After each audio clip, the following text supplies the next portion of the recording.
Yeah, I was born a normal baby, normal size, full head of black hair, okay? But I was a normal sized baby.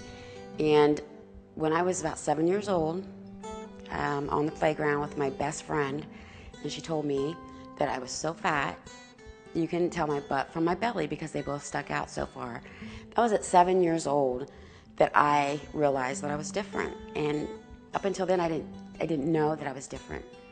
And I'll never forget that day. And I see her face, and I'll never forget the face. And for the longest time, I would always think of her face and be sad. And it's like now, I look at her face, and I'm like, thank you, because you made me different.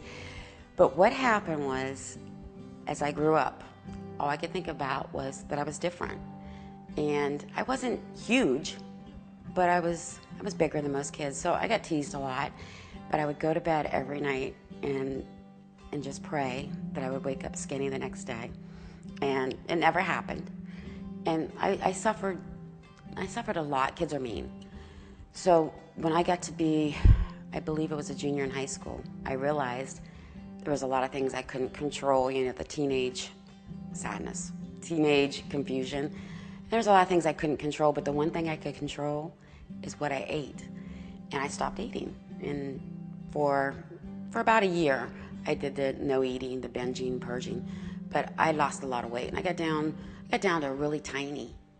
And I wasn't a different person then than I was when I was heavy. And people didn't treat me different then. Like I thought they would treat me better if I was thin, and I would be popular and I would have friends. And then I went to college. The most amazing thing is I go to college where nobody knew me, so nobody knew my history or anything about me. I was almost the most popular person in this whole group that I was in. And I thought, this is so weird, because I went thin. And I still thought the reason that they liked me was because I was thin. But after college, I went back up. I got all the way up to 225. And I stayed that way. When I met my second husband, I was a 27-year-old widow. And he was a 20-year-old young kid. But he didn't look at me as an overweight person. He looked at me, and when we ended up getting married, and the way that he treated me was not. I learned that he didn't love me for the way I looked. He loved me for me, and that's when I was able. At that point, I started working out. I started eating right, and I got down to a size 6. I was bodybuilding, and I look back now in that phrase, I wish I was as fat now as I was when I thought I was fat. But I was very healthy and into bodybuilding. And what happened to me, and this is kind of like a prelude to where I am right now, as far as at the age of 37, the whole hormonal thing sets in for women.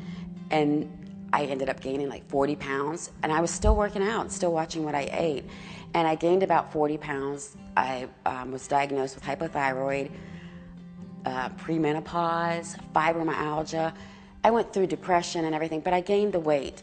And for probably about 13 years, it was like steadily gaining a few pounds here and there. I went from a size 6 back up to like a size it should have been a size 16, but I wouldn't buy that size. I just wore my 14s and unbuttoned them. So basically, I kind of had given up. I just realized, well, my husband loves me. This is me. I'm destined to be this size.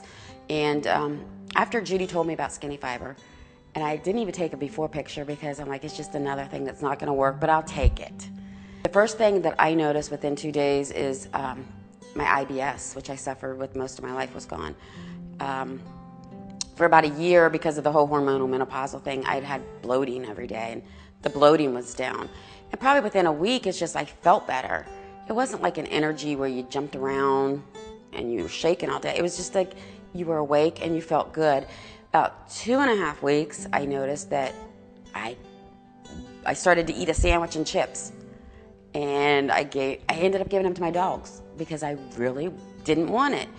And I knew something was happening, but I did not focus on weight loss. Once I noticed the other good things, I was like, even if I don't lose weight, I'm fine. So it was about 5 weeks. I put on a pair of jeans that I hadn't worn forever. and they were snug the last time I wore them. The whole day I walked around holding them up because they wouldn't stay up. So I've gone down about 3 sizes, depending on what brand. But the fact that I'm not a size 6 right now is not a big deal to me, because I might be chubby, but I'm not as big as I used to be. I'm healthy, and it's like I feel good, and I would rather feel good and have a little bit of meat on my bones than to not feel good about myself and look like a model. So, but I don't weigh myself, and that's the number one thing that I wish I could get across to women. Men, you can get on the scales because the number doesn't matter, but for women, get off the scales. It's been almost 3 years since I've weighed myself, and it's been the longest time that I've been able to just stick to something. I have a girl who lives about 45 minutes from me. She's a distributor, never met her before this. We would meet like every couple months for lunch and sit outside of Cracker Barrel for another 2 hours. If people walk by listening to us, they would think that we were actually crazy, talking about how amazing we feel, how it's totally changed everything. But you have to believe, and you have to be excited, and you have to believe, and you have to realize in order to get others excited and to get others to believe is they have to see it from you.